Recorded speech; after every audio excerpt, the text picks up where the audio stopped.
बाळंतपण करायला आलेले आहे. अतिशय मनामधून आनंद झाला. कसं तरी उठली पाणी दिलं. नणंद भावजाईचं नातं असावं तर ते तिथून शिकावं. जोगोबाची बहीण आलेली आहे. पंढरीत पांडुरंगाने स्वतःच्या बहिणीचा वेश धारण केलेला आहे. संपूर्ण बाळंतपण माझ्या पंढरीत पांडुरंगाने करावं. अरे धुणं धुण्यापासून दांडवट करण्यापासून काय काम नसतो घरी. स्वयंपाक पाणी करावं, धुणं धुवावं, बाळाला आंघोळ घालावी.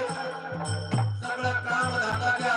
हाताच्या घरचा, सासूच्या घरचा सगळा काम धंदा करावा. आणि तिकडं जोगोबा वारीला पोहोचले. पंढरीत पांडुरंगाचं दर्शन घेतलं आणि वारीतून रिटर्न निघाले. तोपर्यंत सगळं काम तमाम करून पंढरीत पांडुरंग निवांत झाले होते. आणि मग रिटर्न निघाले.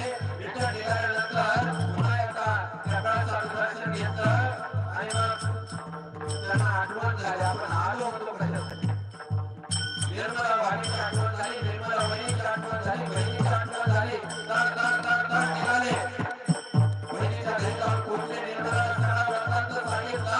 बहिणीला घेतलं आणि लगेच स्वतःच्या घरी परतले. तोपर्यंत पंढरीत पांडुरंगाने सगळं काही काम धंदा उरकून पूर्ण करून जागची जागी सगळं टापटीमध्ये करून ठेवून पंढरपूर गाठलं. आणि पंढरपूर गाठल्यानंतर त्याने आतमध्ये प्रवेश केला.